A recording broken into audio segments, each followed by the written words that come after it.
السلام عليكم ورحمة الله تعالى وبركاته.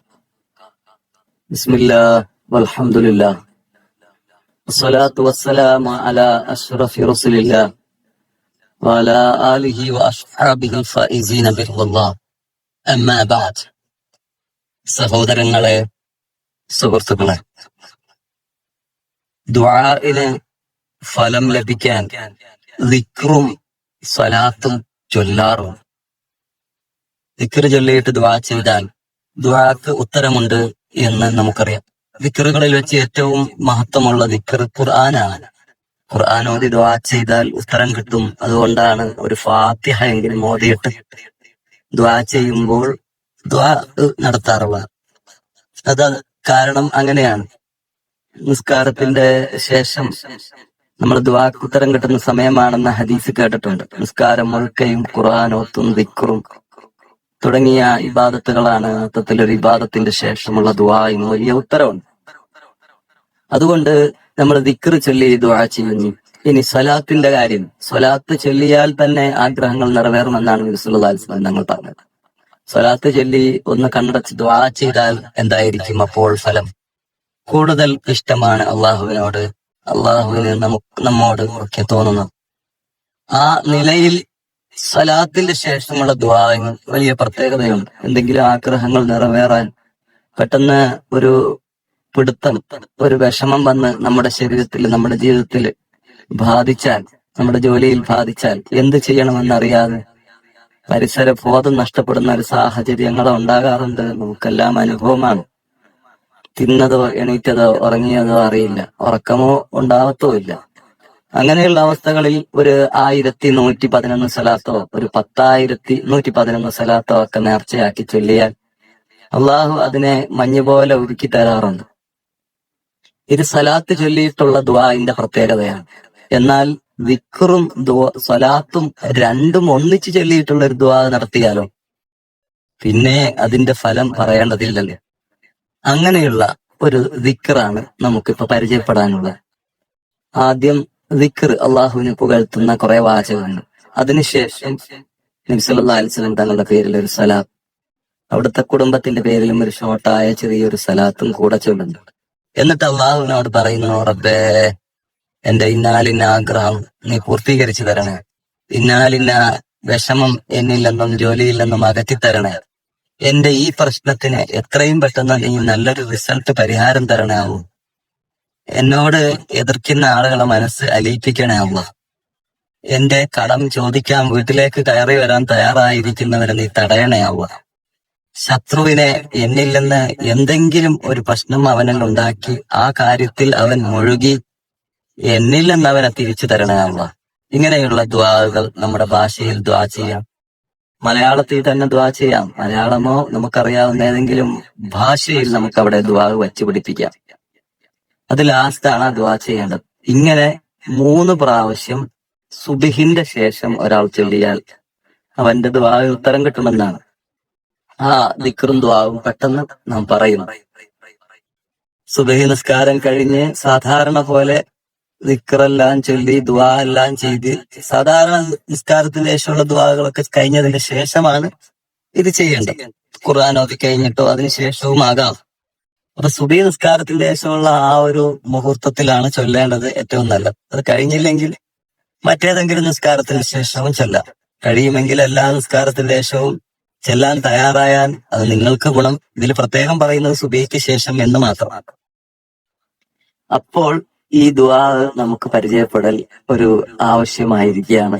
അതുകൊണ്ട് ഞാൻ ആ ദുആ പറഞ്ഞ് പെട്ടെന്ന് അവസാനിപ്പിക്കാം. اللهم لا إله إلا أنت يا منان يا بديع السماوات والأرض يا ذا الجلال والإكرام يا حي يا قيوم صل على سيدنا محمد وعلى آله أرحم الراحمين يا الله. എന്റെ കടം പെട്ടെന്ന് തീർത്തു തരണേ അല്ലാഹ്, എന്റെ മകളുടെ വിവാഹം പെട്ടെന്ന് ശരിയാക്കി തരണേ അല്ലാഹ്, എനിക്ക് ഹൈറായ ഒരു ജോലിയും നല്ല ഒരു വീടും തരണേ അല്ലാഹ്. ഇങ്ങനെ ഒരു വട്ടം ഏത് ആവശ്യമാണോ അത് നിങ്ങൾക്ക് അവിടെ പറയാം. ഞാൻ 2-3 ഉദാഹരണങ്ങൾ പറഞ്ഞു എന്ന് മാത്രം. വീണ്ടും അങ്ങനെ തന്നെ ആദ്യം മുതൽ ദിക്ർ ചൊല്ലുക. അല്ലാഹുമ്മ ലാ ഇലാഹ ഇല്ലാ അൻത യാ മന്നാൻ യാ ബദിയസ് സമാവാതി വൽ അർളി യാ ദൽ ജലാലി വൽ ഇക്റാം യാ ഹയ്യു യാ ഖയ്യൂം സ്വല്ലി അലാ സയ്യിദിനാ മുഹമ്മദിൻ വഅലാ ആലിഹി അർഹമർ റഹീമീനായ അല്ലാഹ്. എന്റെ ആഗ്രഹം നീ നിറവേറ്റി തരണേ അല്ലാ. എനിക്കൊരു ഹൈറായ വീട് വിധിക്കണേ അല്ലാ. എന്റെ മകൾക്കൊരു സ്വാലിഹായ ഭർത്താവിനെ നീ ഒരുക്കി വെക്കണേ അല്ലാ. വീണ്ടും ആ ദിക്ർ ചൊല്ലുക. അല്ലാഹുമ്മ ലാ ഇലാഹ ഇല്ലാ അൻത യാ മന്നാൻ യാ ബദിഅസ് സമാവാതി വൽ അർളി യാ ദൽ ജലാലി വൽ ഇക്റാം യാ ഹയ്യു യാ ഖയ്യൂം സ്വല്ലി അലാ സയ്യിദിനാ മുഹമ്മദിൻ വഅലാ ആലിഹി അർഹമർ റഹീമീനായ അല്ലാഹുവേ, എന്റെ രോഗം നീ സുഖപ്പെടുത്തണേ അല്ലാ. കൊറോണയിൽ എന്നെയും കുടുംബത്തെയും നീ പെടുത്തല്ലേ അല്ലാ. എല്ലാ വിശ്വാസികളിൽ നിന്നും ഈ മഹാമാരിയെ നീ എടുത്തു മാറ്റി തരണേ അല്ലാ. ഇങ്ങനെ ഏത് ആഗ്രഹങ്ങളും വേറെ വേറെയോ അല്ല ഒരേ ആഗ്രഹം 3 വട്ടമോ ചൊല്ലാം. അല്ലാഹുമ്മ, അല്ലാഹുവേ, ലാ ഇലാഹ ഇല്ലാ അൻത, നീയല്ലാതെ വേറെ ഇലാഹില്ല. യാ മന്നാൻ, നിഅമത്തുകളെ നൽകുന്നവനെ. യാ ബദിഅസ് സമാവാതി വൽ അർള്, മുമ്പ് ഒരു രൂപവും ഇല്ലാത്ത, നോക്കാതെ ആകാശഭൂമിയെ ഇല്ലായ്മയിൽ നിന്ന് പടച്ചവനെ. ഇല്ലായ്മയിൽ നിന്ന് പടച്ചവനാണ്. മുമ്പ് അതുപോലത്തെ ഒരു സാധനം ഇല്ല. നോക്കി വരച്ചതല്ല, നോക്കി ഉണ്ടാക്കിയതല്ല. ഇല്ലായ്മയിൽ നിന്ന് മുൻ മാതൃകയില്ലാതെ പടച്ചവനെ. യാ ദൽ ജലാലി വൽ ഇക്റാം, മഹത്വവും ബഹുമാനവും ഉള്ളവനെ. യാ ഹയ്യു യാ ഖയ്യൂം, എന്നെന്നും ജീവിച്ചിരിക്കുന്ന എല്ലാറ്റിനെയും നിയന്ത്രിക്കുന്നവനെ.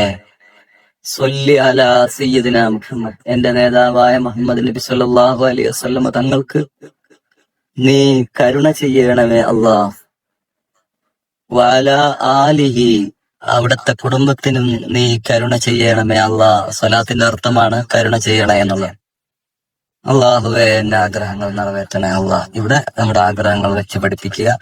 നിങ്ങളുടെ ആഗ്രഹവും ദുആ വസിയത്ത് ചെയ്തവരുടെ ആഗ്രഹവും എന്ന് കൂട്ടിയാൽ ദുആക്ക് ഉത്തരം കിട്ടാൻ കൂടുതൽ എളുപ്പമാണ്. നമ്മുടെ അസാന്നിധ്യത്തിലുള്ള സഹോദരന് വേണ്ടി ദുആ ചെയ്യുമ്പോൾ മലക്കുകൾ ആമീൻ പറഞ്ഞ് അവനു വേണ്ടി നീ എന്താണോ അള്ളാഹുവിനോട് ചോദിച്ചത് അത് നിനക്കും അള്ളാഹു തരട്ടെ എന്ന് പറയുമെന്നും അതിന് ഉത്തരം കിട്ടുമെന്നും, ഉത്തരം കിട്ടുന്ന ദുആകളുടെ കൂട്ടത്തിൽ ഹദീസുകളിൽ പറഞ്ഞൊരു കാര്യമാണ് അസാന്നിധ്യത്തിൽ, അഭാവത്തിൽ ഒരു സഹോദരന് വേണ്ടി ദുആ ചെയ്യുക എന്നുള്ളത്. അള്ളാഹു എന്നോട് ദുആ വസിയത്ത് ചെയ്തിട്ടുള്ള സർവ്വ ആളുകളുടെയും ആഗ്രഹങ്ങളെ നിറവേറ്റി കൊടുക്കട്ടെ. ലോക മുസ്ലിമീങ്ങളുടെ എല്ലാ പ്രശ്നങ്ങളും അള്ളാഹു പരിഹരിക്കട്ടെ. എല്ലാ ദീനിന്റെ ശത്രുക്കളെയും വെറുതെ മുസ്ലിമായതിന്റെ പേരിൽ ആക്രമിച്ചുകൊണ്ടിരിക്കുന്ന എല്ലാ ഇസ്ലാമിക വിരോധികൾക്കും അള്ളാഹു പരാജയം നൽകട്ടെ. ഞാനും നിങ്ങളോട് ദുആ വസിയത്ത് ചെയ്യുന്നു. എന്റെ എല്ലാ ദുനിയവിയും ഉഖ്റവിയുമായ ആവശ്യങ്ങൾ പൂർത്തീകരിക്കാൻ നിങ്ങളുടെ ദുആകളിൽ ഉൾപ്പെടുത്തണമേ എന്ന് ദുആ ചെയ്യുന്നു. അപ്പോൾ ദുആ വസിയത്ത് ചെയ്തവരുടെ കൂട്ടത്തിൽ എന്നെയും കരുതുക. ദുആ വസിയത്ത് ചെയ്തവരുടെ ആഗ്രഹം നിറവേറണേ എന്നും നിങ്ങൾ ദുആ ചെയ്യുക. അള്ളാഹു നിങ്ങൾക്ക് ദുആ ചെയ്യാനും ദിക്ർ ചൊല്ലാനും അതുപോലെ എനിക്കും ദിക്ർ ചൊല്ലാനും ദുആ ചെയ്യാനും ധാരാളം സ്വലാത്ത് വേറെ വേറെ ചൊല്ലുവാൻ പടച്ച റബ്ബ് തൗഫീഖ് ചെയ്യട്ടെ. ഈ വോയിസ് കിട്ടുമ്പോൾ ഞാൻ മരിച്ചിട്ടുണ്ടെങ്കിൽ, അല്ലെങ്കിൽ ഇതിന് ശേഷം എപ്പോഴെങ്കിലും നാം മരിച്ചു കഴിഞ്ഞിട്ടുണ്ട് എന്നറിഞ്ഞാൽ നിങ്ങളൊക്കെ നിങ്ങളുടെ ദുആകളിലും ഹദിയ ചെയ്യുമ്പോൾ, ഫാത്തിയോദി യാസീനോദി ഹദിയ ചെയ്യുമ്പോൾ അതിലുമെല്ലാം ഈ ഉള്ളവരെയും ഉൾപ്പെടുത്തണം. ആരായാലും ഈ ശബ്ദത്തിന്റെ ഉടമ ദുആ വസിയത്ത് ചെയ്തിട്ടുണ്ട് എന്ന് മനസ്സിൽ കരുതി ദുആയില് ഓർമ്മിക്കുക. അള്ളാഹു നമ്മെ സ്വർഗത്തിൽ ഒരുമിച്ച് കൂട്ടി തരട്ടെ. അസ്സലാമു അലൈക്കും വറഹ്മത്തുള്ളാഹി വബറകാതുഹു.